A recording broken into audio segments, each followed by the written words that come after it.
Selamat tengah malam kepada para pendengar Ria 897 FM. Kisah yang pertama ingin saya kongsi. Awal tadi saya beritahu anda di Facebook saya melalui Facebook Live. Saya nak berkongsi satu pengalaman peristiwa dan tajuk berita ataupun tajuk cerita, bukan berita, yang dikirim kepada saya ni tepuk bantal. Ilmu tepuk bantal. Apakah yang dimaksudkan dengan ilmu tepuk bantal? Nama yang digunakan nama samaran Su, bukan nama sebenar. Saya pernah mengamalkan ilmu tepuk bantal. Mungkin ada yang tak tahu, tapi ini ketika saya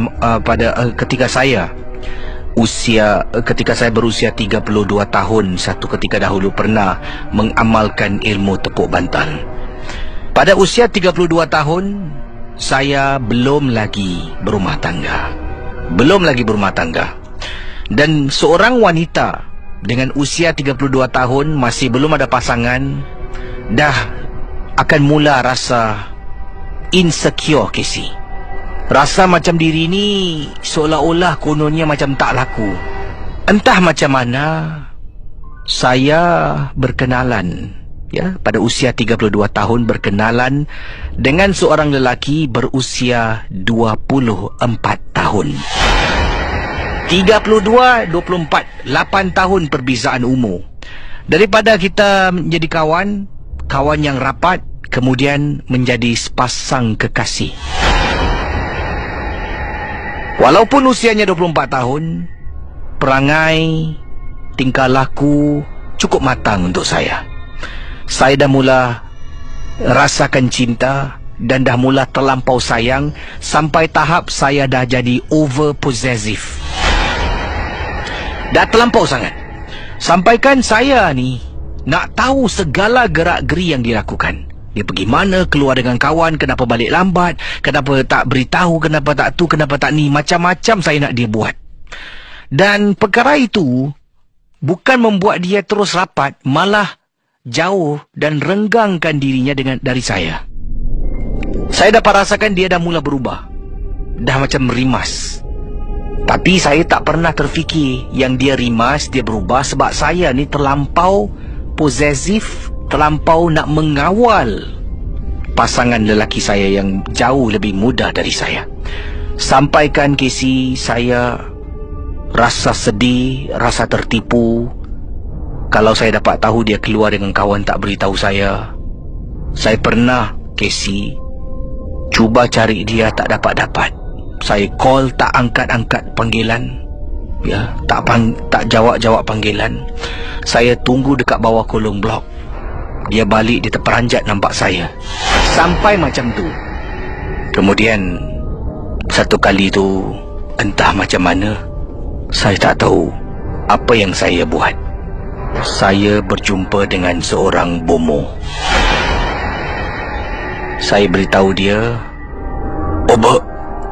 Obak boleh tolong saya tak? Saya sayangkan kekasih saya ni. Saya kalau boleh tak nak dia tinggalkan saya. Tapi baru-baru ni saya tengok dia dah makin jauh dengan saya. Keluar pun dah jarang-jarang. Selalu dia kata dia busy, dia sibuk. Tapi keluar dengan kawan boleh. Saya tak nak kehilangan dia, Obak tolonglah saya.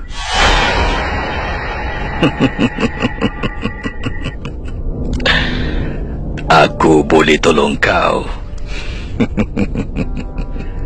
Jadi engkau ni tak nak lepaskan dia lah. Engkau ni takut dia terlepas. Kau ni nak dia pun sayang kau macam mana kau sayang dia. Kau ni nak kawal, nak dia dalam kawalan kau. Bila-bila masa kau panggil, kau nak dia datang macam tu. Macam tu. Ya. Macam mana Obak boleh tahu keinginan saya? Aku tahulah. Aku kan bomoh handal. Pendengar Ria 897, saya dah beritahu hasrat. Kemudian dia kata, tapi aku boleh buat tolong kau. Pengerasnya kena bawa. Yalah, tak ada benda dalam dunia percuma, Casey. Kunjungan saya berjumpa dengan Obek. Ya, kunjungan saya kali kedua. Yang pertama saya beritahu masalah, dia beritahu yang dia boleh tolong sekian-sekian, tapi saya kena izinkan dia tolong. Saya izinkan. Dia buat appointment, satu kali lagi datang, dia nak saya bawa gambar penuh. Gambar penuh maksudnya daripada hujung rambut boleh nampak sampai dekat kaki, gambar penuh. Kuping telinga tak boleh tertutup sebelah, gambar tak boleh side profile, mesti gambar penuh, front facing. Yang kedua, barang peribadinya. Yang ketiga, dan ada barang-barang yang lain, ada 5 barang semuanya. Saya tak boleh beritahu anda semualah. Su bawa barang tu, berjumpa dengan Obek bersama dengan pengeras wang, ya, sebagai pengeras, diserahkan pada Obek.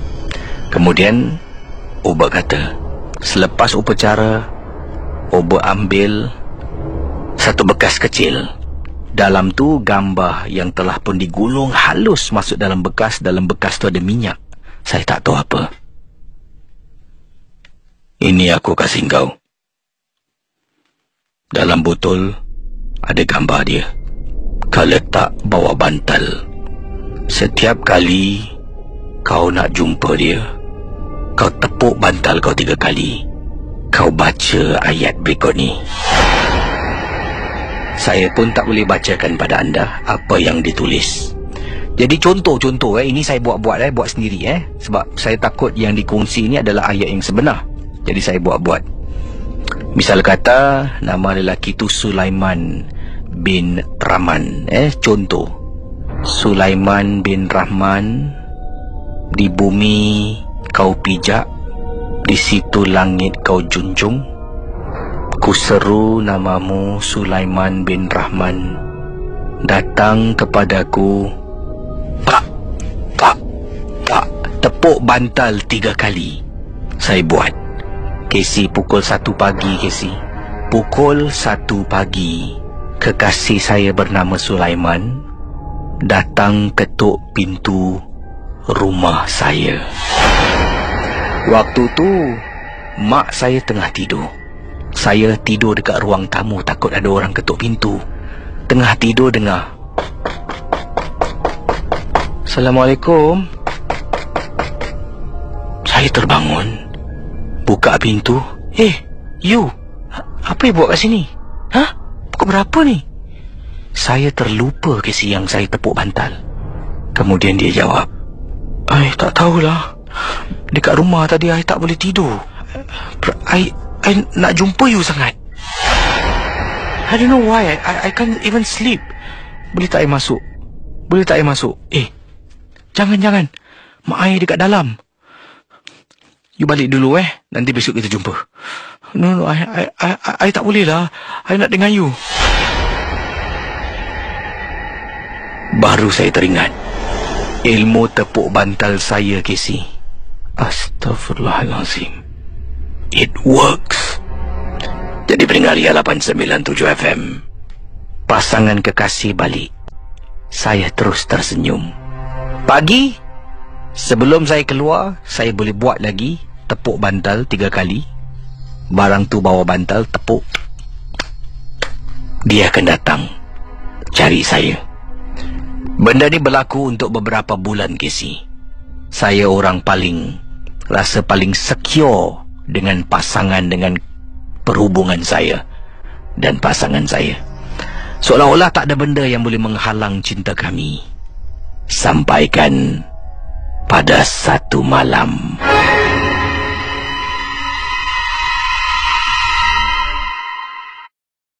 kita kembali pada kisah yang diceritakan. Setelah berbulan-bulan mengamalkan ilmu tepuk bantal, hidupnya lebih bahagia.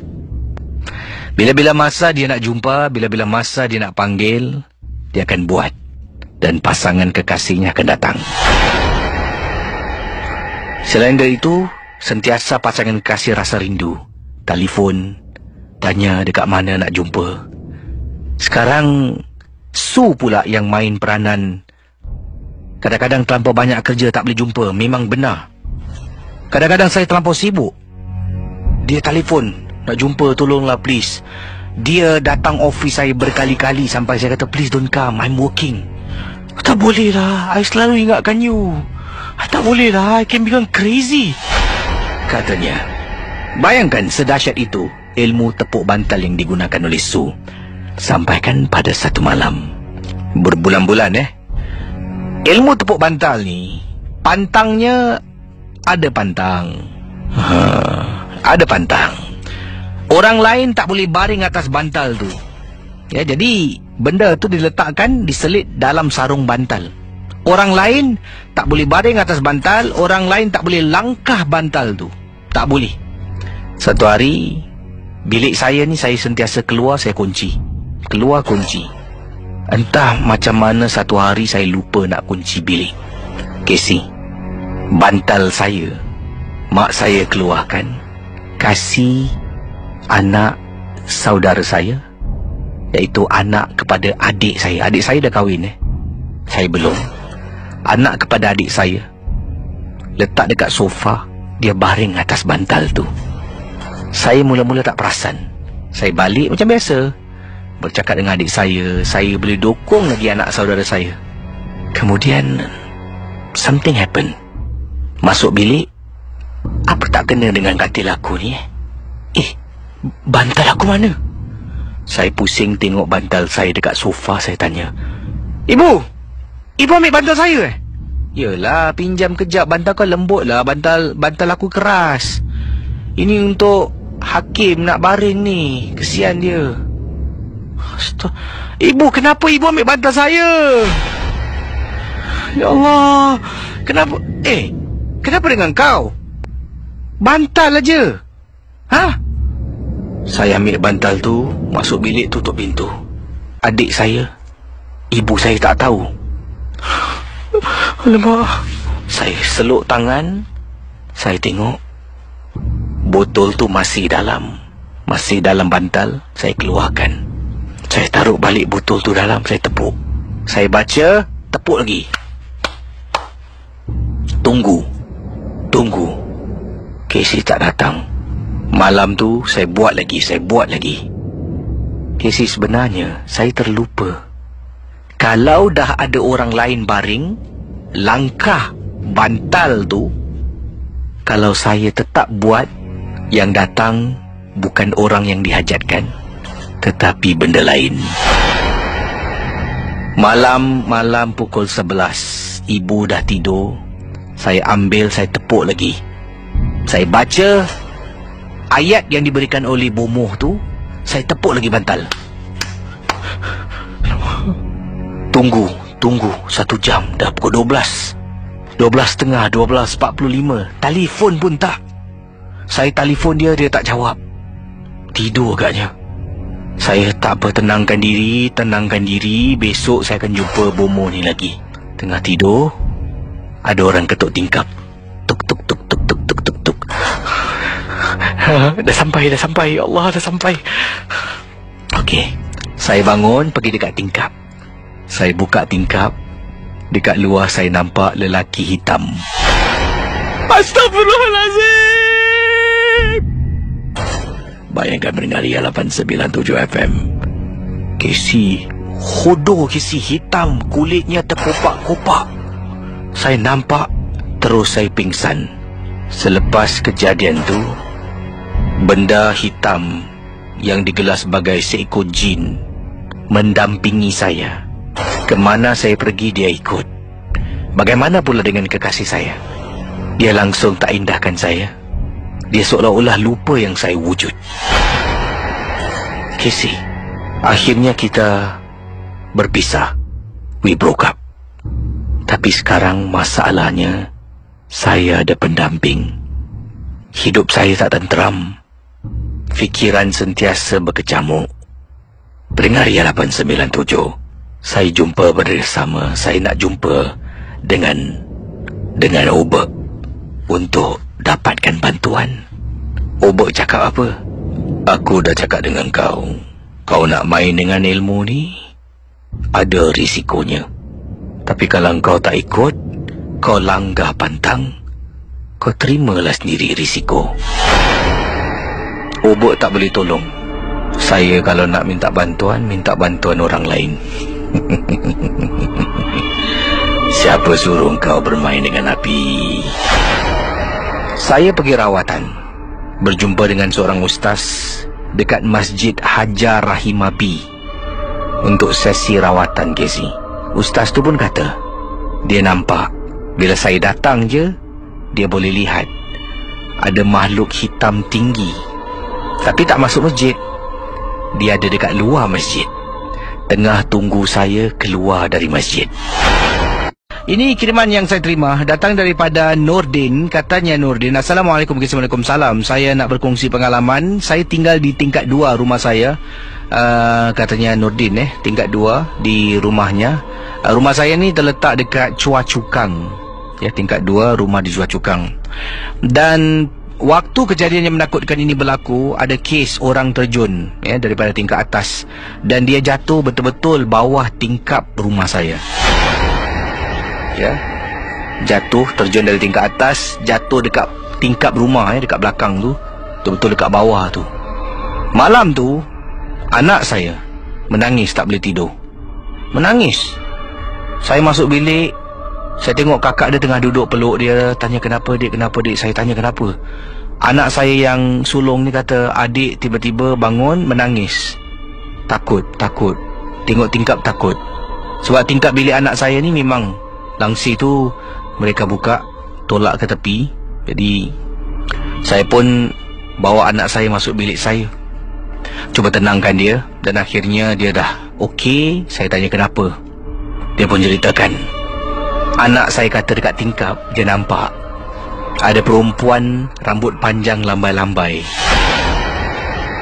Anak saya nampak Selepas tu saya dah dengar ceritanya. Saya pun kata okey, tak apa, tidur dengan papa malam ni. Tidur. Kemudian beberapa hari tu sama lagi berlaku. Tengah tengok anak saya terpekik, tengah tengok TV dekat ruang tamu, anak saya sekali lagi terpekik. Saya tanya kenapa, dia kata ada orang dekat window. Bayangkan pendengar Ria 897 FM. Dan saya dapatkan bantuan seorang pakar perubatan yang datang. Benda tu pun tak ada dalam rumah sebenarnya. Tak ada dalam rumah. Dia cuma berada dekat luar rumah. Itu memang susah nak dikawal. Jadi pendengar Ria 897 FM, bila anak saya dah kena beberapa kali, saya masih belum pernah nampak. Sampaikan pada satu malam, anak saya dua-dua dah tidur dalam bilik mereka. Saya dengan isteri tengah tidur. Saya terbangun, sebabnya saya nak pergi ke tandas. Terbangun pada waktu malam. Jadi saya bangun, saya pergi tandas dalam bilik, masuk tandas dalam bilik. Dah habis, dah lega, dah buang air kecil. Keluar dari tandas, tiba-tiba rasa haus pula. Saya keluar dari bilik nak pergi dapur. Tengah jalan nak pergi dapur, saya nampak dekat tingkap. Nampak dengan jelas dekat tingkap ada perempuan rambut panjang sedang terjenguk-jenguk Casey daripada celah-celah langsir. Tengah terjenguk-jenguk mungkin mencari mangsa seperti anak saya. Itulah pengalaman kisah yang nak diceritakan berkenaan dengan peristiwa gangguan yang berlaku. 669-11897. Anda bayangkan ada orang terjun diri. Kalau orang ada rumah anda mungkin tingkat 2, kemudian ada kes orang daripada atas terjun dan apa yang akan anda buat sebabnya ada betul-betul belakang tingkap bilik ni. 669-11897. Sila hubungi saya untuk berkongsi kisah pengalaman dalam Misteri Jam 12. Okey, sebelum saya berehat, satu lagi kisah yang ini. Saudara, siapa di antara anda yang mana di rumah tu ada pokok pokok pisang? Ini kiriman daripada Julaiha, pendengar kita daripada Pontian, Pontian Pekan Nenas di Johor lah. Assalamualaikum KC. Waalaikumsalam. Saya Nur Julaiha. Saya peminat Misteri Jam 12. Nak cakap peminat nombor 1, mungkin ada ramai lagi yang lebih nombor 1 dari saya. Tapi sejujurnya saya memang suka mendengar rancangan Misteri Jam 12. Bukan saja saya, kawan-kawan sekolah. Dulu semasa saya masih menetap di sebuah universiti, kami selalu dengar dekat asrama beramai-ramai Misteri Jam 12. Nak-nak bila malam tu, bila besok tu kalau ada ujian, peperiksaan, kita akan belajar malam-malam beramai-ramai sambil mendengar Misteri Jam 12, kata Julaiha. Dan Julaiha nak ceritakan pengalaman yang katanya kisah saya ni pendek, tak seram, tapi ini berlaku dekat Kranji. Apa yang terjadi yang dikongsi sama Julaiha ceritakan. Bukan Kranji, maaf, dekat Kranji pula. Tengoklah, tengok email lain pasal Kranji, cakap Kranji. Berlaku dekat kampungnya di Pontian, Johor, Pekan Nanas.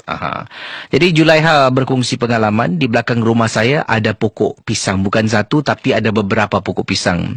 Dan mak saya selalu pesan pada saya lah, Julaiha, tu jantung pisang tu kalau dah penuh pergilah potong, pergi potong, tak kisah.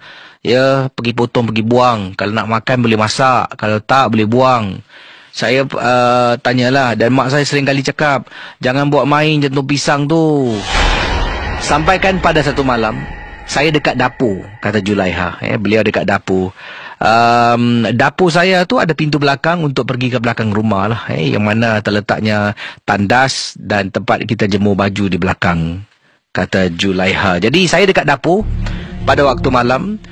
Jadi dekat dapur ni sedang buat persiapan bahan-bahan untuk dimasak besok. Jadi malam tu saya keluarkanlah tengok apa yang ada.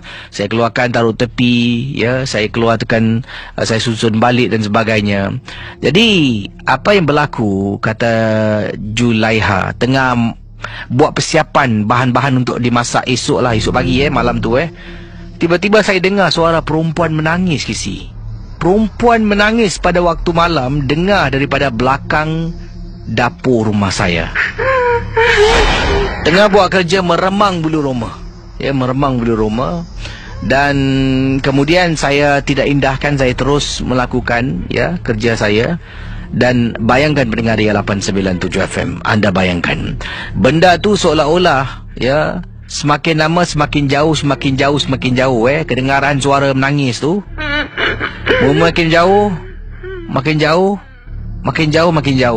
Jadi saya dah jauh lah. Saya pun okeylah, teruskan. Tengah kumpul-kumpulkan, potong-potong, iris-iris. Tiba-tiba saya terpandang dekat tingkap, ada orang tengah berdiri tengok saya. Bila saya ternampak eye contact dengan benda tu, dia senyum. Ya Allah, Casey, jantung saya macam nak putus bila nampak susuk tubuh dekat tingkap dapur rumah saya. Saya terus batalkan niat untuk terus mempersiapkan lagi bahan-bahan yang lain, katanya di sini, dan masuk ke dalam nak tidur. Saya tak berani nak beritahu, tak berani nak beritahu ibu saya, sebab nanti saya akan ditertawakan, sebab saya memang tak percaya dengan kewujudan benda-benda ini.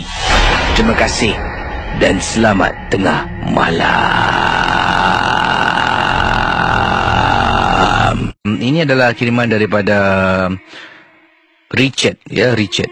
Katanya, apa khabar, Casey? Nama saya Richard Wong. Saya adalah orang Cina, suka mendengar cerita seram, Misteri Jam 12. Dan saya ni boleh bercakap Melayu, boleh tulis dalam Melayu, sebab dulu waktu sekolah saya mengambil bahasa Melayu. Oh, Richard Wong nampak orang Cina boleh gunakan bahasa Melayu Jadi terima kasih pada Richard Wong yang kirimkan message kepada saya. Dan juga type saya macam nak tengok macam mana muka Cik Richard Wong ni. Macam pelik sebab dia kirimkan email ni pada saya, dan emailnya yang dikongsi sama ini berkenaan dengan Hungry Ghost Festival, ataupun yang kalau kita kenali sebagai Bulan Hantu. Kata Encik Richard Wong, kejadian ini berlaku ketika Hungry Ghost Festival, iaitu dikenali juga sebagai Bulan Hantu.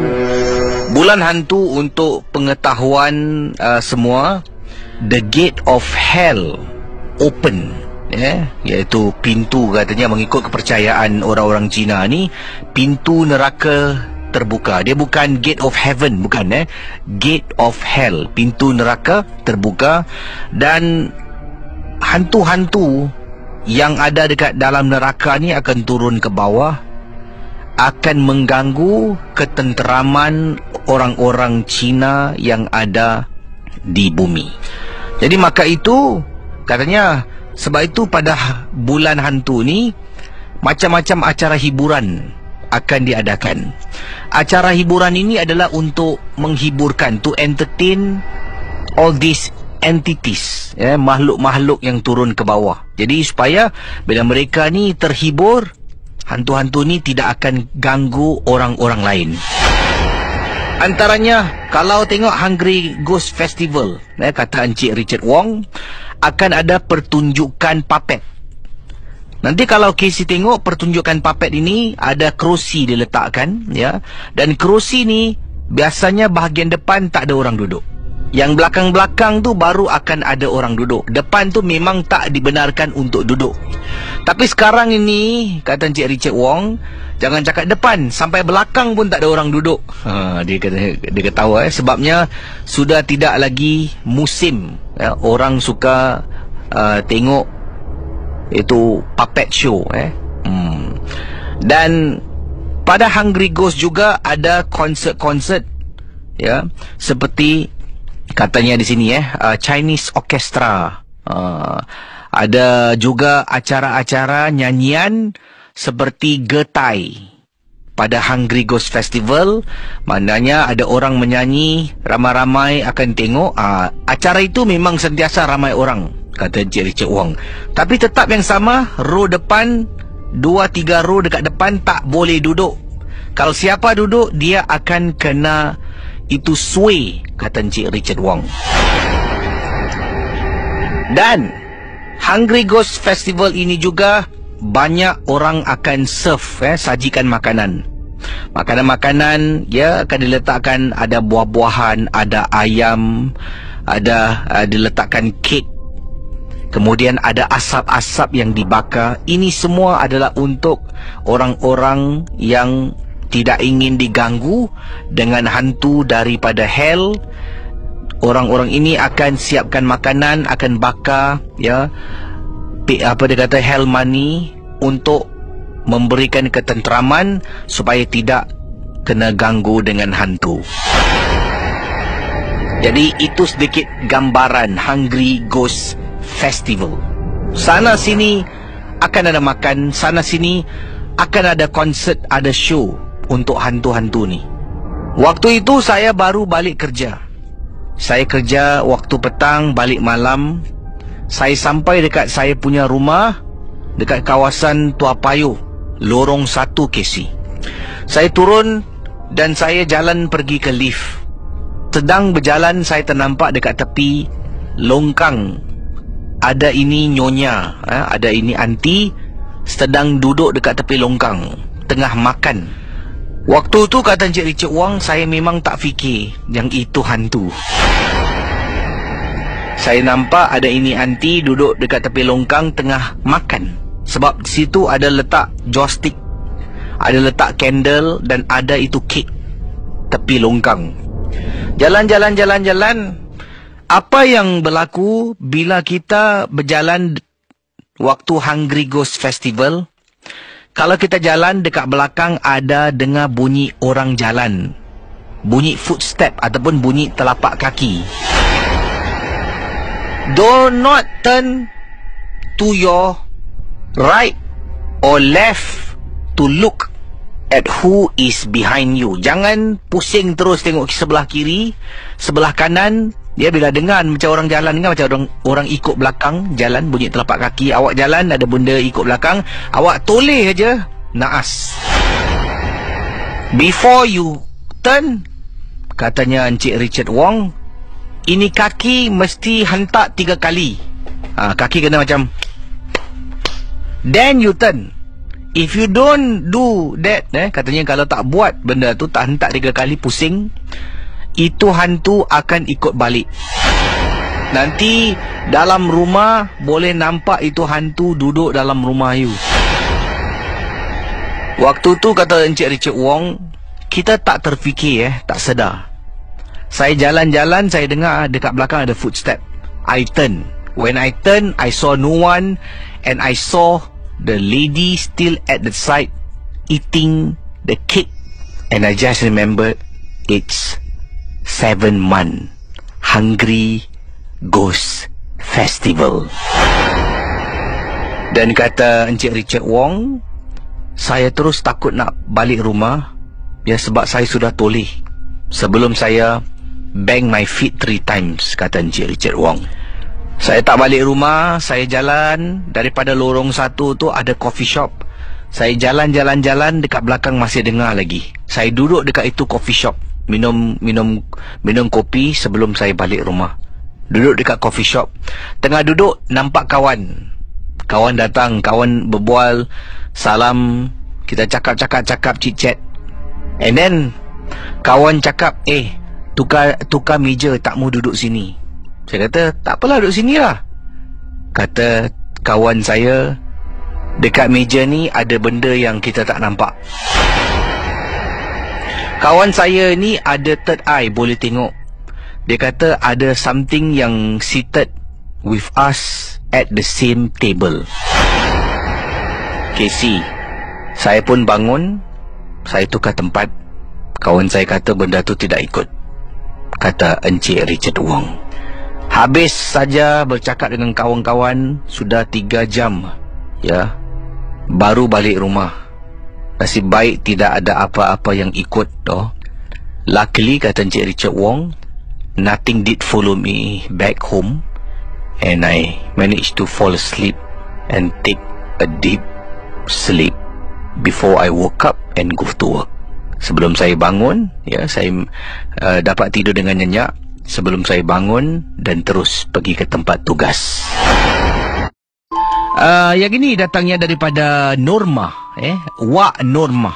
Katanya, Wak Norma, apa khabar Casey? Khabar baik. Wak Norma nak berkongsi sesuatu, dan Wak Norma mungkin rasakan ini satu perkara yang harus kita ambil tahu. Sebagai orang Islam, dalam rumah tidak dibenarkan ada anak patung, digantung gambar-gambar di dalam rumah. Wak Norma telah pun mempelajari hal ini dengan cara yang susah dan sukar. Dalam rumah Wak Norma sebelum ni ada banyak gambar-gambar yang diletakkan dalam frame yang digantung dekat dinding. Selain dari itu, dalam rumah juga ada anak-anak patung. Wak Norma ni satu ketika dahulu memang suka collect anak-anak patung. Dalam rumah memang banyak. Anak patung satu ni soft toy yang menyerupai manusia. The height of my soft toys, katanya Wak Norma, dalam 1.2 meter. Wow, tinggi 1.2 meter. Anak patung soft toys ni, dia macam budak-budak kanak-kanak perempuan. Siap ada baju dengan skirt, ada tangan, ada kaki, ada kepala, kemudian ada rambut. Anak patung ni diletakkan dekat ruang tamu, dekat sofa. Satu hari tu, Wak Norma tak dapat balik rumah, ya, untuk beberapa hari lah. Sebabnya Wak Norma pergi bercuti. After so long, selepas bertahun-tahun tak pernah tinggalkan rumah lebih daripada 1 hari, akhirnya Wak Norma tinggalkan rumah, ikut adik-beradik pergi bercuti, tak jauh pun, dekat Batam, Indonesia. Bercuti di sana untuk 2 malam, Casey. 2 malam, ya. Selepas 2 malam, 3 hari lah tak balik, Balik rumah hari yang ketiga. Sampai rumah, buka pintu, Wak Norma nampak anak patung Wak Norma di tempat yang sama dekat sofa. Wak Norma pun dengan luggage tarik masuk ke dalam bilik. Wak Norma buka lah luggage tu, keluarkan barang-barang, baju kotor nak letak dekat dalam mesin basuh, nak dicuci. Tengah buat tu, tiba-tiba Wak Norma terdengar ada orang buka televisyen. Orang buka televisyen, Casey. Seorang dalam rumah Wak Norma katanya sini tinggal seorang diri, ya. Wak Norma tidak ada suami. Wak Norma seorang diri, tidak mempunyai cahaya mata pun. Suami Wak Norma dah lama meninggal dunia. Wak Nurmah tinggal seorang. Dekat dalam rumah, dah buka luggage, keluarkan baju kotor, keluarkan baju-baju yang dia beli, barang-barang lain. Tiba-tiba terdengar dekat ruang tamu bunyi orang buka TV. Bayangkan, siapa buka TV ni? Wak Nurmah bangun. Wak Nurmah nampak TV menyala. Wak Nurmah pun cari remote, matikan televisyen. Ya, jadi TV menyala ni, ambil remote, matikan TV. Wak Nurmah baru nak pusing, Wak Nurmah perasan. Wak Nurmah terperasan, anak patung Wak Nurmah yang 1.2 meter, soft toys, ya, yang setinggi 1.2 meter, Wak Nurmah letak dekat sofa panjang. Ya, daripada tinggalkan rumah, pergi holiday, sampai balik masuk rumah, Wak Nurmah ingat anak patung tu dekat sofa panjang, 3-seater sofa.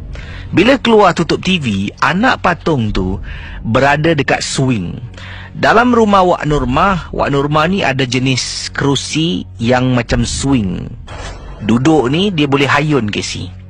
Anak patung tu dalam kerusi yang macam buai. Yang paling menakutkan, lepas tutup tu TV, Wak Nurmah nampak anak patung tu duduk dekat swing satu hal. Swing tu bergerak kesi. Depan mata dia gerak, depan, belakang. Jadi atas swing tu, besi tu yang dicantumkan dengan leher swing adalah besi. Bila duduk, kalau dia bergerak, dia akan bunyi.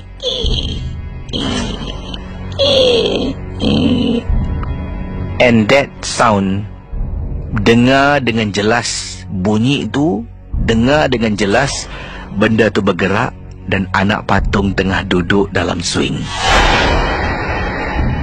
Tiba-tiba Wak Nurmah ternampak anak-anak patung yang lain, seolah-olah malam tu macam anak-anak patung yang lain semua sedang tenung dan perhatikan Wak Nurmah pada malam tu.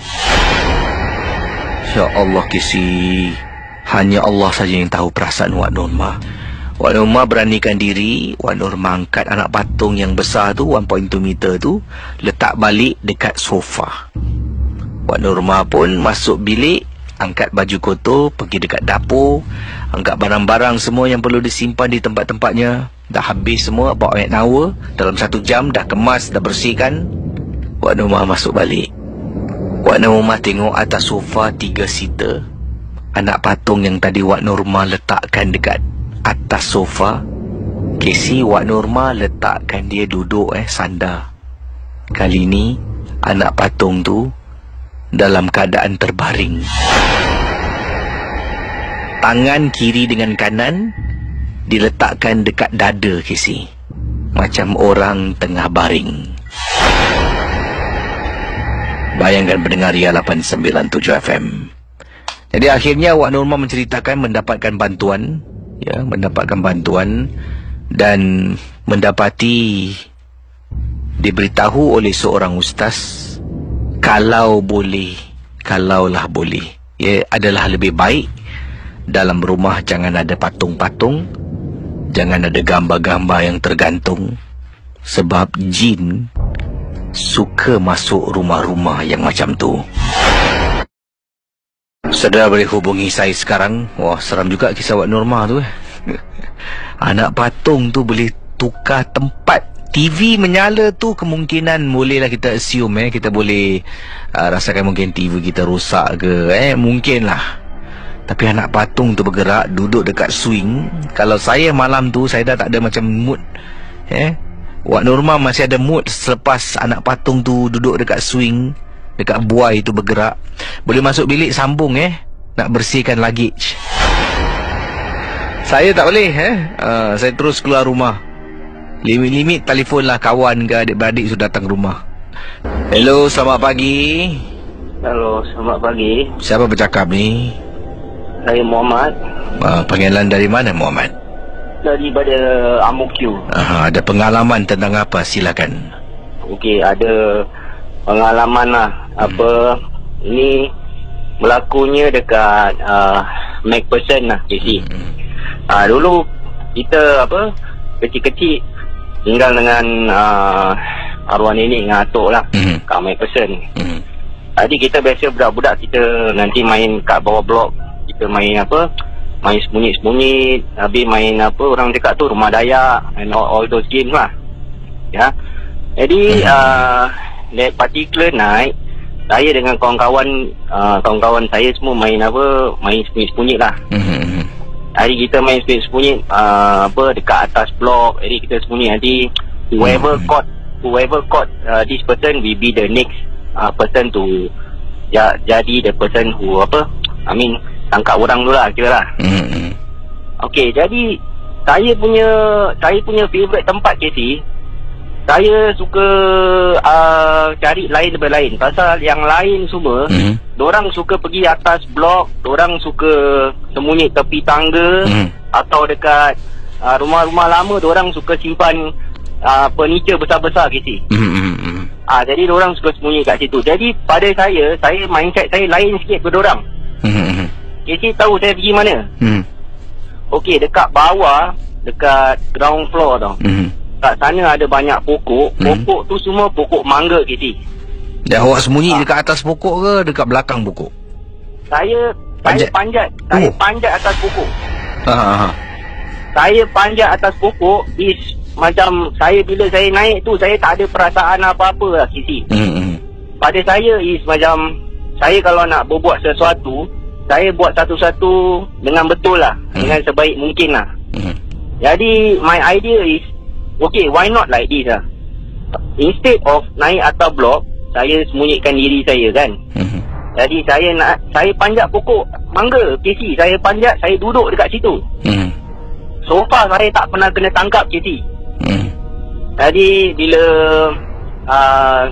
saya punya kawan dah cakap, okay semua keluar, okay semua keluar, this person dah kena tangkap lah. Jadi selalunya saya last person to surrender lah, to go out lah. Jadi saya naik tinggi juga KC. Tadi macam bila saya nak turun kan, tadi macam saya rasa macam semacam tau KC.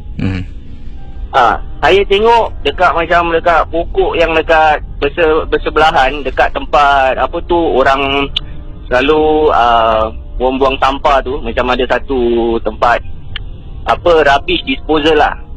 Kat sana ada pokok. Habis saya nampak macam dia macam apa tau, dia bukan rambut, dia bukan kepala ke, dia bukan apa tau KC. Dia macam berupa haiwan tau KC.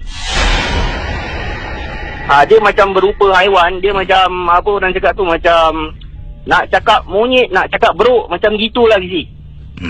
Tadi saya tengok daripada jauh, saya cakap, ini betul ke? Memang betul saya punya imagination, hayalan saya tau. Tadi saya pelan-pelan, saya kat atas pokok tu, saya cakap, okey lah. Saya cakap dengan diri saya kan, mungkin apa yang saya nampak ni tak betul lah. Mungkin saya punya perasaan aja tau KC. Jadi saya turun daripada pokok pelan-pelan kan. Barang tu masih ada lah KC. Habis saya turun, saya jalan sikit, saya tengok benda tu masih ada lagi dekat atas. Tadi saya cakap, alamak, ini since ni benda ada kan. Jadi saya bila nextnya, orang yang dah kena tangkap tu next nak become the catcher kan. Saya batalkan semuanya lah. Saya cakap, I think today is not a good day for us to main sembunyi-sembunyi lah. Saya cakap dengan orang, maybe kita continue besok ke some other days lah. Jadi bila saya balik, saya biasalah, kita orang Melayu kan, selalu orang-orang tua cakap, balik cuci kaki, cuci tangan, apa, basuh muka semualah. Itu semua kita bikin lah kan.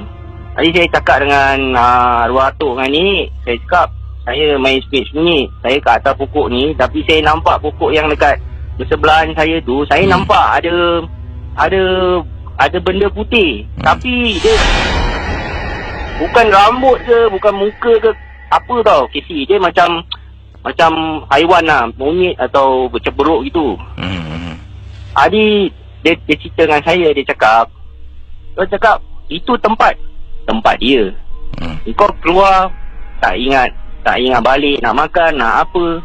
Kau keluar time maghrib lagi, dia cakap. Jadi dia cakap dengan saya Saya tak percaya, saya masih budak lagi. Belum teenagers lah kan orang cakap. Jadi arwah tu cakap, itu benda mawas KC. Jadi menjak daripada tu, saya dah kalau macam nak main apa sembunyi-sembunyi ni semua, saya dah cancel lah. Saya main apa yang lain-lain je lah KC. Yelah awak main sembunyi sampai panjat tak pokok bercerita. Tak adalah, like macam saya cakap, saya kalau buat sesuatu, saya betul-betul buat sungguh-sungguh punya. Jadi ni saya sembunyi, betul-betul main sembunyi lah. Tapi nasib baik saya tak disembunyikan lah KC. Itulah cerita experience saya lah. Terima kasih Sama-sama. Terima kasih. Kisah yang dikongsi sama berlaku dahulu di Macpherson. Dari Wati katanya di sini. Wati berkongsi pengalaman. Assalamualaikum, Waalaikumsalam. Wati di sini nak ketengahkan satu pengalaman peristiwa yang menyeramkan. Tapi Wati kongsi kisahnya yang ringkas, yang dialami oleh Wati sendiri. Baik, kiriman dari Wati menerusi Facebook yang ringkas katanya pengalaman seram yang saya pernah alami iaitu rumah jiran sebelah saya tahu jiran saya dah meninggal dunia sebab saya ziarah jiran yang dah meninggal. Seminggu selepas jiran meninggal dunia, saya nampak jiran saya dekat depan rumah sedang seolah-olah tengah siram pokok bunga. Arwah jiran saya ni seorang makcik lah. Dia ni memang suka sangat siram pokok bunga dekat depan. Dan waktu malam tu dia akan adalah kerja yang dia lakukan dekat pada pokok-pokok bunganya. Saya balik itu, saya tengah nak tutup pintu, saya ternampak dalam keadaan pintu nak tutup tu, terperasan arwah tengah berdiri depan pokok bunganya, sedang seolah-olah macam setengah siram pokok bunga. KC, waktu tu saya terus rasa takut meremang. Selalunya balik kerja saya mandi. Maaf cakap malam tu saya tak mandi KC. Duduk dalam bilik ketakutan dan saya duduk dekat atas katil, lampu menyala terang benderang dan saya masih lagi terbayang-bayang arwah yang ada dekat ruang tamu. Terima kasih. Dekat bukan ruang tamu, dekat depan ruang tamu rumah saya ni, iaitu di koridor lah. Pengalaman yang diceritakan. Yang ini yang ringkas juga datangnya daripada mana ni? Daripada Encik Ismail. Assalamualaikum, Waalaikumsalam. Saya adalah seorang saya adalah seorang pakar perubatan yang satu ketika dahulu pernah aktif merawat orang. Sekarang saya dah tak buat lagi. Sebabnya oleh kerana saya merawat dan banyak menolong orang, saya juga banyak terkena tempiasnya. Sebabnya orang-orang yang datang selalunya dibuat barang-barang yang dihantar kepada para pesakit ni. Saya merawat, akhirnya terkena pada isteri saya. Isteri saya sampai ke saat ini tak boleh bercakap. Dia tidak boleh bercakap. Dia satu malam tu dia tengah tidur. Percaya ataupun tidak KC, memang saya nak ceritakan pada KC pun saya tahu ramai tak akan percaya. Tengah tidur dia dapat rasakan macam ada orang cekik orang cekik lehernya, sampai dia ketika tidur tak boleh bersuara dan tangannya sedang meronta nak lepaskan genggaman sesuatu pada lehernya. Waktu tu saya tidak ada di rumah, saya bekerja malam dan nasib baiklah isteri saya golek-golek sampai terjatuh dari katil, dan waktu itu dia cuba bercakap tapi suaranya seolah-olah dah hilang. Dan amat menyedihkan. Kita pergi jumpa doktor untuk periksa. Doktor pun dapat rasakan satu ganjil lah, satu perkara yang ganjil dan pelik. Dan akhirnya bila saya sendiri merawat isteri saya dapat tahu ada orang yang tak puas hati sebab saya merawat seseorang dan isteri saya diserang sampai menjadi bisu, tidak boleh bercakap. Maka itu sekarang saya dah pincin daripada buat kerja membantu orang. Saya tak nak ia terjadi pada anak-anak saya pula. Itulah pengalaman Wah, seram ni Sebab itulah orang yang membantu orang lain berubat ni, saya rasa mereka ni mungkin boleh saya kategorikan dalam orang yang membahayakan diri mereka hanya untuk membantu orang lain. Bukan mudah walaupun dia kata dia perawat tapi dia meletakkan keluarga dan dirinya dalam risiko. Terima kasih. Saya jumpa anda esok malam